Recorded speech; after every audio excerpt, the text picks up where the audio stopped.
오늘도 우리 다음 교회 함께 하신 여러분들을 환영하고 사랑하고 축복합니다. 우리 옆 사람에게 인사합시다. 반갑습니다. 환영합니다. 사랑합니다.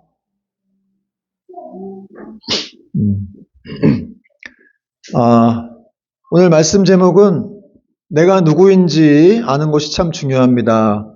내가 누구인지 아는 것이 참 중요합니다. 라는 제목으로 말씀을 전하겠습니다. 죄송합니다. 오랫동안 메시아가 오기를 갈망하던 유대인들에게 예수님이 친히 찾아오셨죠. 그리고 나는 이렇게 하늘에서 내려온 떡이니까 나를 먹으면 너희가 영원히 살리라. 결코 줄이지 아니하고 영원히 목마르지 아니하리라 이런 말씀하셨습니다. 또 내 살을 먹고 내 피를 마시는 자들은 영생을 가졌고 마지막 날에 내가 그를 살리리라. 이런 아주 주옥 같은 말씀, 아주 중요한 말씀들을 하셨죠. 그러니까 어떻게 보면 영원히 멸망할 수밖에 없던 이런 유대인들의 입장에서 이렇게 정말 참으로 놀랍고 보배로운 말씀이고 복된 말씀입니다. 더욱이 이렇게 유대인이라고 하는 이스라엘 지역에 예수님이 이 사람들을 선택해하고 찾아오셔서 이런 말씀하셨다는 자체는 나를 믿으면 너희에게 영원한 생명이 있다. 이제 이런 걸 말씀하신 거니까 얼마나 축복이에요.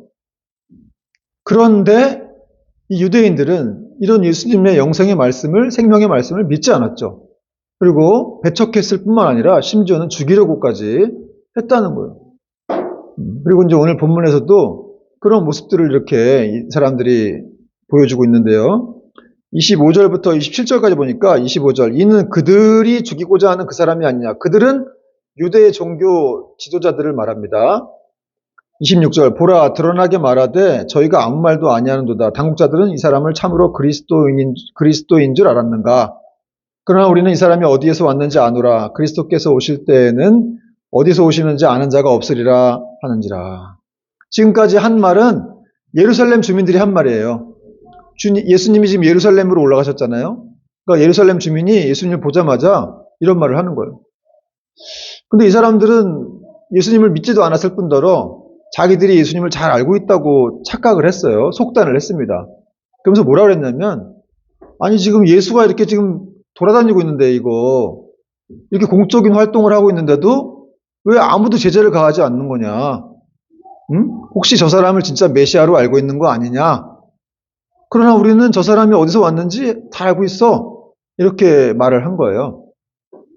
한마디로 이 사람들, 예루살렘 주민들은 예수님이 어디서 올라왔다는 것 때문에 한마디로 이제 나사렛이라는 촌동네에서 이분이 올라오셨고 또 가난한 목수의 아들이라는 걸 알았던 거예요. 그러니까 어떻게 알았는지 모르겠어요. 그러니까 나사렛에서 살던 사람들이 있었는지 어떻게 소문을 들었는지 알아가지고 그렇게 특별한 것도 없고 비천한 이런 사람이 무슨 메시아냐.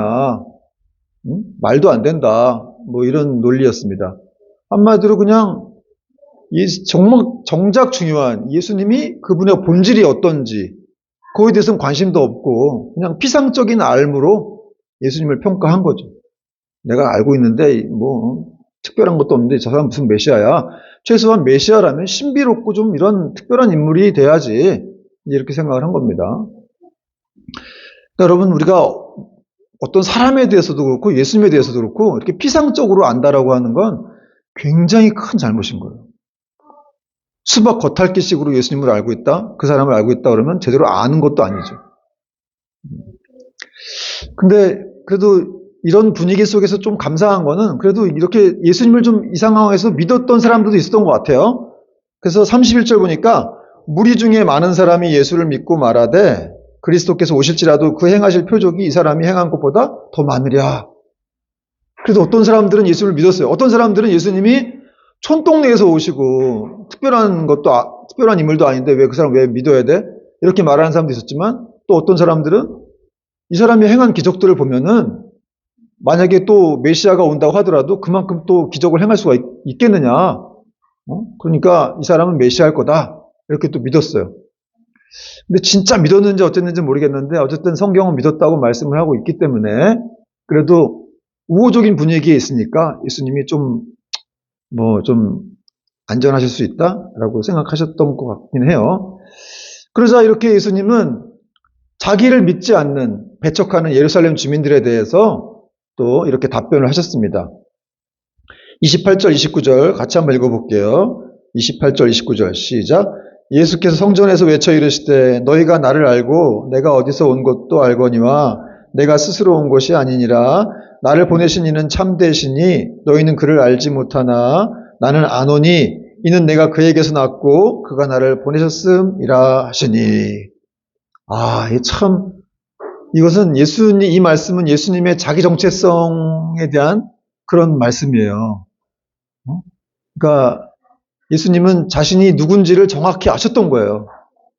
그러니까 여러분 이 말씀은 뭐냐면 너희들은 지금 나를 안다고 말을 하는데 너희들 좀 뭐 알았다고 얘기하면서 나를 믿지 않는데 그러나 너희들은 정작 나를 모른다. 너희들이 나를 안다고 말하는 거는 그냥 나를 피상적으로 육신적으로 이성적으로 알 뿐이다. 그러나 나는 내가 누구인지 안다. 나는 하나님께로부터 나왔고 또 하나님이 나를 보내신 나는 그런 사람이다. 이렇게 예수님이 말씀하신 거예요. 다시 말해서 정말 예수님은 이렇게 자신이 누구인지에 대해서 아주 정확하게 자신을 알고 표현하셨습니다. 이런 확고한 자기 정체성 때문에 사실은 예수님은 사람들이 막 비난하고 죽이려고 해도 잘 극복할 수 있었습니다. 그리고 묵묵히 자기 길을 갈 수가 있었다는 것입니다. 예수님이 여기 말씀에 내가 하나님을 안다 그랬는데 이 안다라고 하는 말은 그냥 겉으로 아는 게 아니라 피상적으로 아는 게 아니라 정말 이렇게 경험적으로 아주 친밀한 관계에서 안다라고 하는 그런 뜻을 말합니다. 그러니까 예수님만이 하나님을 완전하게 아실 수 있다. 이런 뜻이에요. 그러니까 예수님이 하나님을 완전하게 안다라고 하는 건 또 하나님을 알기 때문에 자기 자신도 잘 안다는 그런 뜻이 되기도 합니다. 여러분 우리가 자기 자신의 모습을 보기 위해서 어떻게 해야 돼요? 잘 알고 있네요. 거울 앞에 서야죠. 거울인지 어떻게 알았죠? 거울을 얘기하려고 했는데 우리가 자기 자신의 모습을 보기 위해서는 거울 앞에 서야 됩니다. 근데 그렇듯이 우리를 지으신 하나님 앞에 서지 않으면 우리가 우리를 알 수가 없는 거예요. 그래서 존 칼빈이라는 사람도 우리가 하나님을 알지 않고는 우리 자신을 알 수가 없다라고 했어요. 저는 오늘 여러분이 누구인지를 알게 되는 축복이 있길 바랍니다. 요한복음에 보면은 예수님께서 자기 정체성에 대해서 이렇게 잘 설명하신 내용들이 많이 있죠. 나는 뭐 부활이요 생명이라고 하셨고, 또 나는 하늘에서 여러분 떡이라고 하셨고, 또 나는 포도나무라고 하셨고, 나는 길이요 진리요 생명이라고 그렇게 말씀하셨습니다. 그러니까 이것은 예수님의 자기 정체성이 분명하셨다는 그런 뜻이래요. 그러므로 우리도 내가 누군지를 아는 것이 참 중요하다. 여러분 사랑의 기술이라는 책을 쓴 독일의 유명한 심리학자가 있는데 누군지 아시나요? 예, 우리 오늘 장난 아닙니다. 오늘 답을 에리 프롬이죠. 에리 프롬이 사랑의 기술이라는 책을 썼는데 그 사람이 이런 말을 했어요. 현대인은 자동 인형과 같다. 자동 인형. 이게 무슨 말이냐면은 인형을 만들어 놓고 거기다 전자장치를 넣어놓죠. 그리고 그 속에 배터리를 넣으면 인형이 움직이는 거예요. 근데 그 인형이 움직이는 건 왜 움직이는 거예요? 그 전자장치 프로그램에 의해서 이렇게 움직이는 것이죠. 그렇듯이 현대인들도 그렇게 그 프로그램에 따라서 움직인다. 그런 걸 지금 말한 겁니다. 그래서 현대인은 자동 인형과 같다. 이런 표현을 썼습니다. 예를 들면 이런 거예요. 영화를 보면은 거기서 이제 주인공들이 막 멋지게 담배를 피잖아요. 그러면은 그냥 그거 보는 사람들도 그냥 거기 이렇게 주인공이 멋있어가지고 담배를 이렇게 한번 물어보기도 하고 펴보기도 합니다. 예전에 정말 홍콩 영화가 유행할 때 막 유덕화, 주윤바 이런 사람들이 담배 피고를 그냥 남자들이 많이 피고 그랬던 적도 있었습니다. 또 주윤발이 이렇게 이쑤시개 물고 다니고 밥도 안 먹었는데 그냥 이쑤시개 물고 다니고 막 그랬었던 적이 있었죠. 저도 그랬는데요. 여러분도 충동 구매하는 것도 마찬가지죠. 충동 구매. 살 것도 아닌데 그냥 남들이 사니까 이렇게 사게 된다는 거예요. 여러분 그거 아세요? 충동 구매는 이렇게 뭔가 갈증이 있기 때문에 뭔가 목마름 때문에 산다고 그래요. 그러니까 사랑을 많이 받으면 구매를 하지 않게 된다고 합니다. 또 세상이란 어떤 곳입니까? 세상은 돈 많고 또 학벌 좋고 또 이렇게 외모적으로 뛰어난 사람들이 성공한 사람이라고 생각을 하죠. 또 그렇지 않은 사람은 실패한 사람이라고 생각합니다. 그래서 다들 성공하려고 발버둥을 치고 또 이렇게 성형수술을 해서라도 그렇게 외모가 바뀌면 자기는 성공한 인생을 살 거라고 생각을 하게 됩니다. 그런 세상의 어떤 기준으로 성공과 실패의 잣대를 매기다 보니까 부모도 아이들한테 계속 성공하라 그러고 잘 되라고 하고 그런 식으로 이렇게 말하고 결국 껍데기뿐인 그런 인생을 살게 만드는 경우가 많이 있다는 거예요. 여러분, 이처럼 현대인들은 이 세상적인 프로그램에 따라서 움직여 살다 보니까 불행하고 원치 않는 삶을 살게 됩니다. 그런데 이런 것으로부터 자유해지는 방법이 있다는 거예요. 그것은 바로 예수님처럼 내가 누구인지 알면 된다는 거예요. 여러분, 우리를 지으신 분이 누구십니까? 우리를 지으신 분이 하나님이시죠. 그래서 여러분, 우주 만물을 창조하시고 주관하시는 그 전능하신 하나님의 섭리와 계획이 어찌 세상의 프로그램만 못하겠어요. 그렇죠? 그러므로 사람이 하나님의 계획으로 이 땅에 태어났는데 그 사람들을 세상적인 프로그램으로 끌고 가려고 하니까 문제가 되는 거예요. 뭐가 안 맞아요. 그래가지고 항상 껍데기뿐인 인생을 살게 될 때가 많다는 거죠. 또 그렇게 산다 그러면 믿는 사람도 불신자와 다를 게 없다는 거예요. 여러분, 이 말은 제가 여러분에게 아부하려고 하는 말이 아니라 진짜 성경이 증거하는 말입니다. 여러분, 내가 생각하는 내 모습이 진짜가 아니고 성경이 생각하는 내 모습이 진짜다. 여러분, 이걸 믿으십니까? 성경이 우리한테 뭐라고 말씀합니까? 너희는 세상의 빛이라고 얘기하고 있어요. 너희는 세상의 빛이요 소금이다. 그리고 또 하나님의 자녀이고 상속자다. 또 용서받은 사람이다. 또 성령 받은 사람이다. 성령님은 너희의 창조주시고 위로자시다. 또 너희는 하나님의 최고의 걸작품이다. 이렇게 성경은 말씀하고 있죠. 여러분, 하나님이 너희는 하나님의 최고의 걸작품이다. 이거 어디서 말했을까요? 여러분이 하나님의 걸작품이라는 거 알고 있습니까? 근데 그게 어디 구절에 있을까요? 에베소서에 있어요. 너희는 그의 만드신 바라. 바울이 이렇게 얘기했는데 그 만드신 바가 이제 헬라어로 포이에마라고 하는데 그게 이제 이 영어로는 이제 마스터피스, 걸작품을 얘기하는 거예요. 그러니까 너희가 하나님 만드신 최고의 걸작품이라는 거예요. 여러분, 작품은 비교할 수가 없죠. 고유의 어떤 그 색깔과 특징이 있고 가치가 있기 때문에 작품들은 비교할 수가 없습니다. 그렇듯이 우리 한 사람 한 사람이 그렇게 하나님이 창조하신 최고의 작품이라는 거예요. 그러니까 이런 성경적인 확신을 우리가 갖는다면 나는 세상에 빛이고 소금이고 하나님께 용서받은 사람이고 물론 회개도 해야 되지만 성령 받은 사람이고 성령님은 나의 위로자이시고 나를 도우시는 분이시고 이런 말씀들을 우리가 알고 있다면 거기에 붙들려 있다면 우리는 절대 흔들리지 않을 수 있다는 거예요. 이런 아이덴티티로 무장한 사람들이 세상을 변화시키고 바꿀 수 있다는 것이죠. 또 우리 예수님은 근데 이렇게 자기 자신에 대해서 이런 확신을 갖고 계셨을 뿐만 아니라 다른 사람들에게도 이런 확신을 드러내셨죠. 자기 확신을, 자기 정체성을 드러내셨습니다. 그러므로 우리도 우리가 누구인지를 사람들한테 드러내야 돼요. 사실은. 아니, 여러분, 우리가 빛이고 소금인데 우리가 하나님의 걸작품들인데 왜 자기 자신을 안 드러냅니까? 그게 더 이상하지 않아요? 걸작품들이 왜 안 드러내냔 말이야.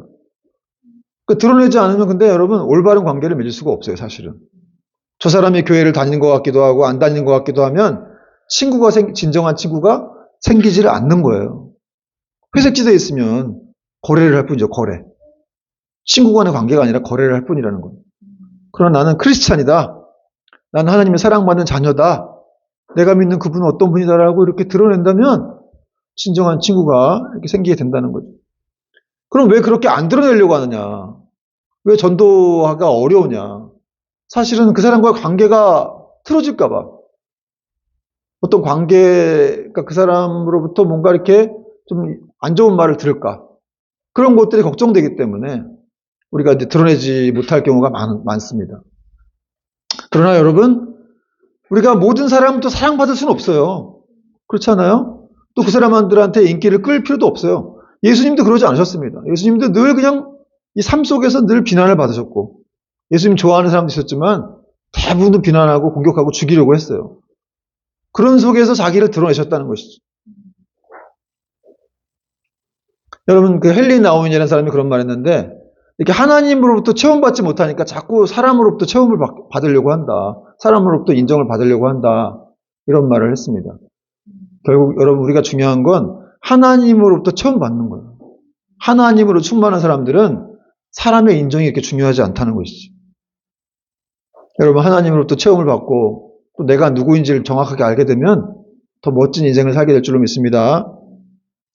또 28절에 보니까 예수님께서 나를 보내신 이는 이렇게 말씀하고 있는데, 여기 보내다라는 단어는 헬라어로 아포스텔로라고 하는데, 하나님이 예수님을 아포스텔로 하셨다. 하나님이 예수님을 보내셨다. 이 말은 아포스텔로는 어떤 목적을 가지고 그냥 하나님이 예수님을 그냥 놀러 보내신 게 아니고, 아무 목적도 없이 이 땅에 보내신 게 아니고 어떤 목적을 가지고, 사명을 가지고 이 땅에 보내셨다라는 그런 뜻입니다. 그래서 사도들을 뭐라 그래요? 헬라어로 뭐라 그래요? 아포스톨로스라고 하거든요. 그래서 이게 보냄을 받은 자라는 뜻이에요. 사도들도, 예수님의 제자들, 사도들도 아포스톨로스라고 해서 보냄을 받은 자라고 이렇게 얘기를 합니다. 그러니까 예수님은 자기가 당신께서 하나님으로부터 보냄 받은 자라는 것, 사명을 가지고 이 땅에 오셨다라는 것을 잘 알고 계셨어요. 여러분, 그러면 우리는 어떻습니까? 우리는 어떤 사람이에요? 우리는 이 땅에 진화론에서 말하는 것처럼, 그냥 이 땅에 어떤 철학자가 말하는 것처럼 그냥 이 땅에 우연히 태어나고 던져진 존재예요? 실존주의 철학자도 그렇게 말하죠. 뭐 하이데거 이런 사람들, 이 땅에 던져진 존재다. 인간은 고아와 같은 존재다. 돌볼 사람이 없다. 이렇게 말하는데, 아니 그렇게 성경은 그렇게 말하고 있지가 않습니다. 그렇죠? 성경은 우리가 하나님의 계획과 섭리 속에서 이 땅에 태어났다. 이렇게 말하고 있어요. 그러므로 하나님의 계획과 섭리 속에서 이 땅에 태어났는데 우리가 어떻게 할 일이 없겠어요. 특별히 여러분, 모든 것들은 다 목적이 있죠. 그렇게 창조가 되었는데, 특별히 사람은 이 땅에서 먹고 사는 일 말고 하나님의 특별한 일을 하기 위해서 이 땅에 이렇게 보내지게 되었다는 거예요. 여러분, 성경은 그래서 우리에게 너희는 택하신 족속이요 거룩한 나라요 왕 같은 제사장들이다.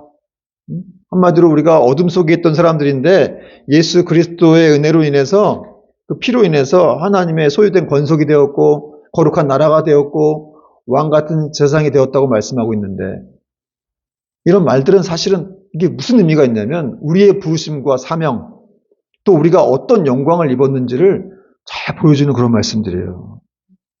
너희가 거룩한 제사장이 되었다. 왕 같은 제사장이 되었다. 여러분, 왕 같은 제사장은 당시 고대로 따지면 왕이 그냥 왕자 이런 사람들이에요. 그런 하늘의 축복을 입은 특별한 사람들이라는 거죠.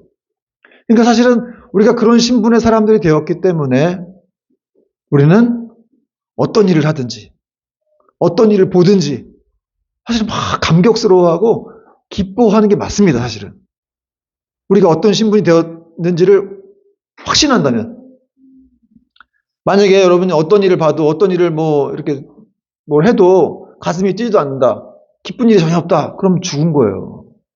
여러분, 예수 믿는 것은 덤덤한 게 아닙니다. 덤덤하고 이렇게 그냥 믿고 이렇게 무덤덤하게 가는 게 아니라, 예수 믿는 건 관념적인 것도 아니고 추상적인 것도 아니에요. 예수 믿는 것은 굉장히 실제적인 것입니다. 그리고 가슴 뜨겁고 성경을 보다가 밤을 새기도 하고 찬양을 하다가 또 밤을 새기도 하고 몇 시간이 흘렀는지도 모르고. 여러분, 예전에 우리가 젊을 때 연애할 때를 생각해 보세요. 어떻게 연애했습니까? 데이트할 때 그냥 보고 싶어가지고 그냥 그 사람 못 보면 그냥 계속 생각나고 응? 또 보고 나면 또 헤어지기 싫어가지고 또 데려다 주고 또 데려다 주고 응? 그렇게 해서 밤새고 저만 그랬나요? 나만 그랬어요? 나만 그런 것 같이 이렇게. 나는 그런 기억들이 나는데 차 안에서 계속 그냥 집에 앞에 안 가고 거기서 있었고 같이 기다리고 그냥 헤어지기 싫어가지고. 그래서 결혼한 거 아니에요? 할렐루야. 그런 거예요. 예수 믿는 거는. 그러니까 한마디로 그냥 미치는 거예요.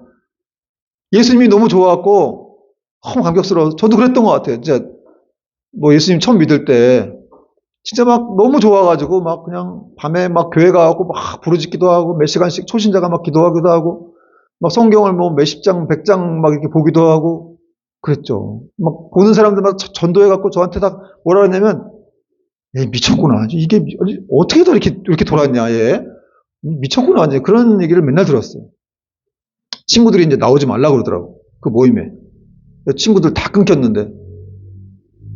우리 큰아버지들도 그냥 제가 제사 드리던 사람이었는데, 제사 안 오니까 미쳤다고 생각하죠. 저 어떡하지, 저렇게 됐냐.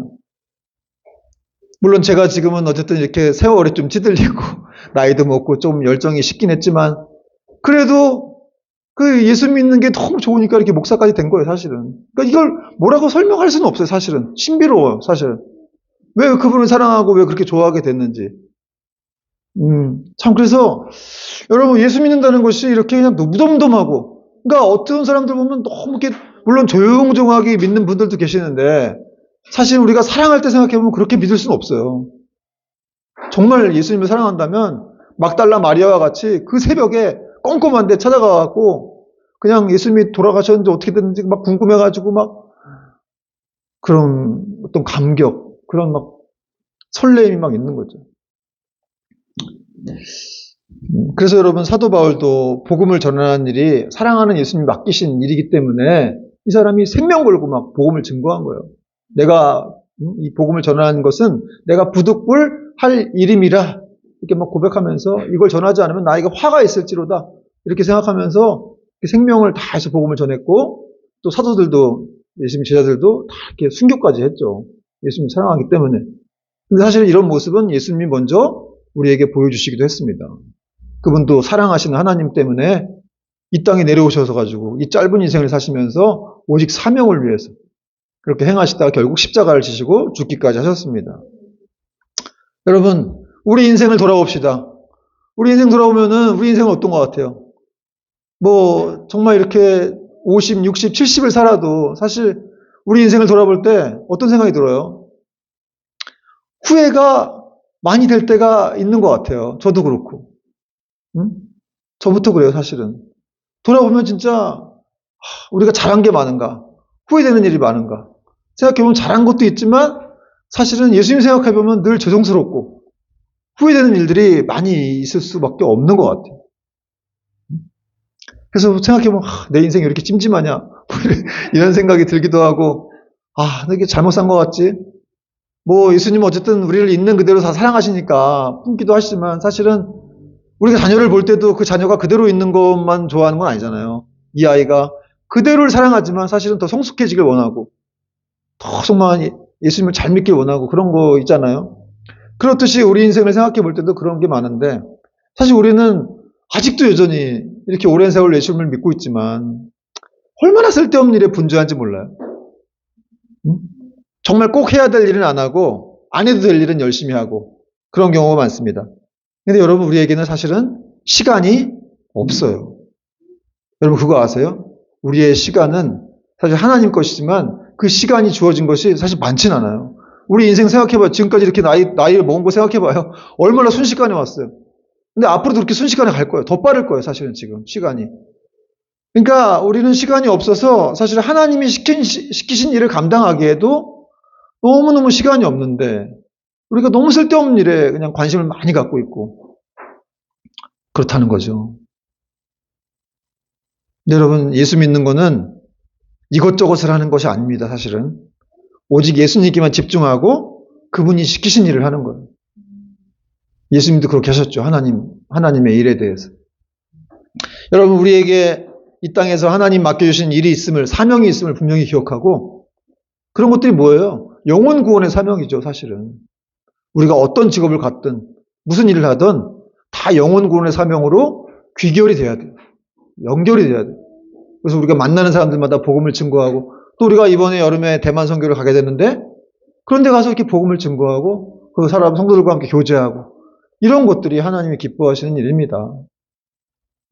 여러분 그렇게 우리에게는 분명한 사명이 있다는 것을 기억하면서 또 계속해서 우리가 하늘의 일을 해나갈 수 있기를 축원드립니다. 마지막으로 예수님이 이렇게 어려움을 잘 극복하고 사명을 완수할 수 있었던 이유는 자신이 어디로 가실지를 잘 아셨어요. 33절 말씀 보겠습니다. 예수께서 이르시되 내가 너희와 함께 조금 더 있다가 나를 보내신 이에게로 돌아가겠노라. 제가 설교를 준비하면서 이 구절 보니까 진짜 가슴이 막 뛰더라고요. 참 눈물이 왈칵 났어요. 여러분, 우리가 살면서 어떤 너무 힘드니까 막 도망가고 싶고 잠적하고 싶을 때도 있잖아요. 제가 어떤 선교사님 설교를 들었는데 그분이 필리핀에서 40년 동안 선교하시고 지금은 한 50년 되셨겠네요. 신학교까지 세워서 이렇게 좀 많이 이렇게 영혼들을 구원하신 분인데 이분의 소원이 뭔지 아세요? 필리핀 탈출. 필리핀 탈출이라고 하시더라고요. 4, 50년을 이렇게 선교하시고 그렇게 예수님께 목숨 걸었던 분인데도 불구하고 힘들어가지고 그냥 2,000m, 3,000m 되는 그런 고산지대에 올라가셔서 복음을 전하시고 원주민들한테 복음 전하시고 그러셨대요. 엄청 고생하셨죠. 그런 가운데에서 정말 막 몇 번씩 이렇게 포기하고 싶었는데 예수님이 또 이렇게 어떤 그런 은혜 가운데 막 이렇게 붙드셔갖고 강권하신 사랑으로 그분이 떠날 수가 없었다고 하더라고요. 그러니까 사도 바울처럼 다 충만한 건 아니에요. 다 이런 위대하신 선교사님 같은 분들도 연약한 부분이 있고 막 벗어나고 싶은 그런 게 있는 거예요. 그렇게 믿음이 좋아도. 그렇지만 계속해서 하나님을 생각하고 예수님이 나를 사랑하시기 때문에 그 사랑에 붙들려서 오늘 또 예수님은 여러분 이렇게 굉장히 힘드시고 이 땅에서 공격받으시고 막 죽기까지 그런 위험을 당하셨지만 그럼에도 불구하고 자기가 돌아갈 곳이 있다는 것을 명확하게 아셨기 때문에 그 사역들을 완수할 수 있으셨습니다. 여러분 지금 예수님 믿는 것 때문에 막 가난해지고 고통당하는 그런 분들이 계세요. 여러분 그것이 길지 않습니다. 정말 이렇게 우리가 돌아갈 그런 곳이 있다라는 거예요. 거기 돌아가면 우리의 눈물과 슬픔을 다 이렇게 위로해 주실, 눈물을 닦아주시고 상 주실 그런 하나님이 계신다는 거예요. 그리고 그 하나님과 우리는 영원토록 함께 살게 될 것이기 때문에 그런 걸 생각한다면 이 땅에서의 어려움들은 충분히 우리가 이겨낼 수가 있다는 거예요. 여러분 잠시 동안 이 땅에 살면서 찌르는 가시와 고난의 터널을 통과해야 되지만 그러나 그것은 잠시뿐이라는 거예요. 우리가 영원히 살게 되는 곳이 있다는 거죠. 가시와 고통이 영원히 미치지 못하는 곳으로 우리는 가게 됩니다. 여러분 그 박하사탕이라는 영화에 보면은 설경구 씨가 마지막에 그 기찻길에 올라가가지고 뭐라고 소리를 지르죠? 나 돌아갈래 그러잖아요.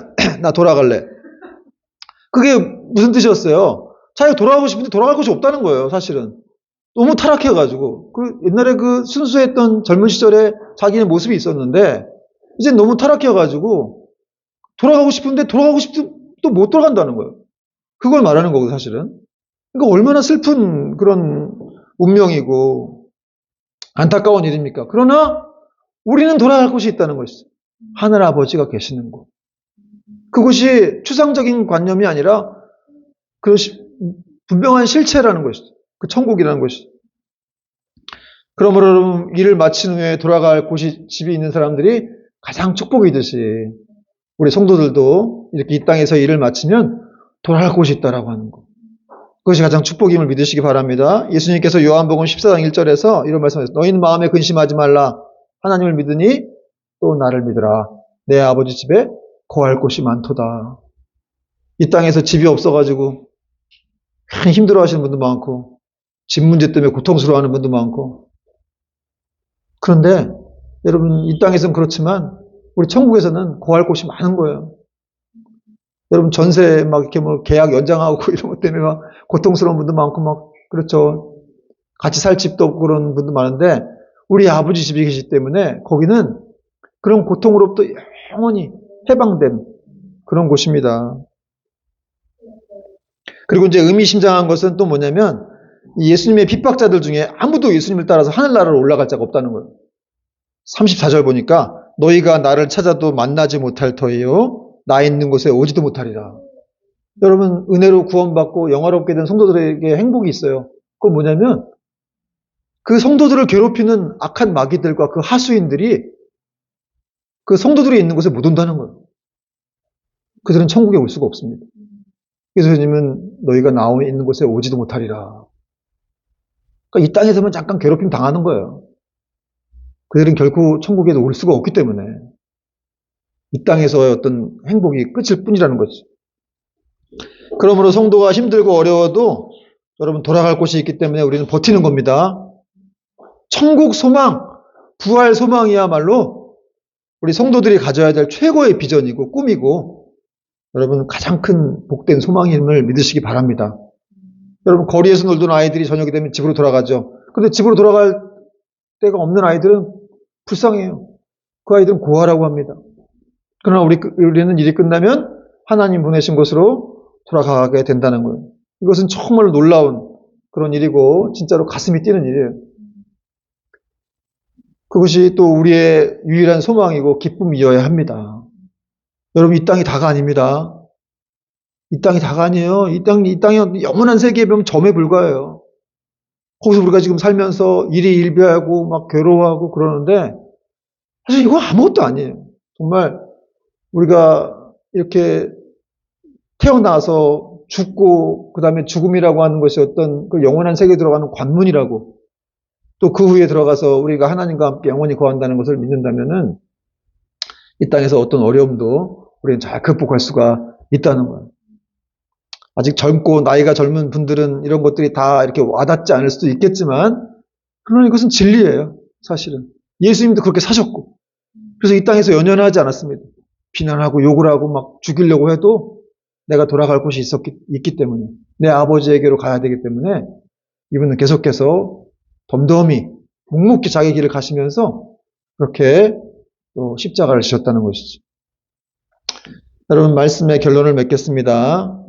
여러분 예수님께서는 이 땅에 계시는 동안 많은 비난과 어려움을 받으셨어요. 그렇지만 이겨내셨습니다.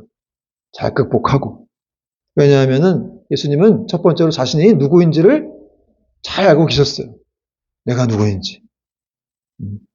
하나님이 보내신 자라고 하는 사실. 또 하나님으로부터 사랑받는 사람이라고 하는 사실. 내 사랑하는 아들이라 이렇게 하나님께서 말씀하셨죠. 그 음성은 여러분을 향한 음성이에요. 저와 여러분을 향한 음성이죠. 이는 내 사랑하는 아들이라. 여러분 하나님이 우리를 얼마나 사랑하시는지 모릅니다. 그걸 아는 사람, 그것이 바로 내가 누구인지를 아는 사람이에요. 우리가 세상의 빛이고 소금이고 또 왕같은 제사장들이고 하는 그런 자기의 정체성이 분명한 사람이 내가 누구인지를 아는 사람이죠. 또 예수님은 자신이 할 일을 잘 아셨어요. 그래서 어려운 일을 다 겪어내셨지만 그럼에도 묵묵히 자기 길 가셨습니다. 여러분 우리에게도 할 일이 있습니다. 우리도 나는 할 일이 없어요. 나에게 직업을 주세요. 이런 사람도 있어요. 왜 직업이 없어요? 우리는 사실 직업은 사람 낳는 어부가 우리 직업이에요. 세상적인 직업도 그건 부수적인 직업이고 나머지 진짜 직업은 우리가 영혼 구원하는 사람 낳는 어부가 우리의 직업이라는 거예요. 그 영광스러운 직업, 하늘에 상급이 있는 직업, 하늘에서 별과 같이 빛날 것이라고 하셨죠.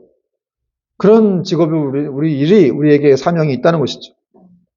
또 예수님은 마지막으로 자신이 돌아갈 곳을 돌아갈 곳이 있다는 것을 잘 아셨습니다. 여러분 우리는 돌아갈 곳이 있습니다.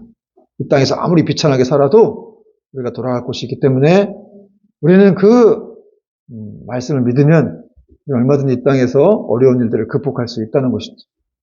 여러분 이러한 자기 정체성과 또 이 사명을 붙드는 그런 믿음으로 또 한 주도 우리가 승리할 수 있게 되기를 주님의 이름으로 축원을 드립니다.